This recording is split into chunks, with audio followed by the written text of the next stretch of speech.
Komisioni Parlamentar për Politikën e Jashtme miratoi marrëveshjen e UAS me Fondin e Zhvillimit të Abu Dhabit që i hap rrugë zbatimit të projektit Smart City për instalimin e radarëve dhe kamerave të sigurisë në qytetet kryesore të vendit. Zëvendës ministri i Brendshëm Besford Lamallari tha në komision se projekti do të kushtojë 118.5 milion euro, nga të cilat 20 milion janë siguruar në formë granti.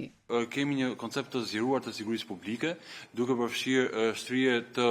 elementeve më të sofistikuar të teknologjisë, duke përfshirë këtu dhe përdorimin e inteligjencës artificiale, përmes instalimit të kamerave, të radarëve, të sensorëve të zhurmave, të kamerave të trupit, përfshi këtu si në rrugët në akset rrugore kryesore kombëtare, të cilat janë në kontrollin e policisë shtetit, por gjithashtu edhe në mjedise me rëndësi pra dhe me ekspozim të lartë publik.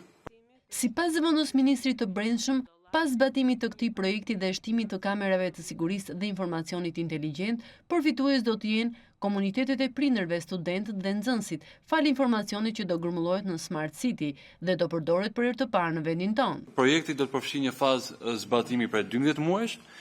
dhe është pjesë e marrëveshjes ka qenë dhe sigurimi një fazë funksionimi dhe mirëmbajtje për një periudhë 48 mujore.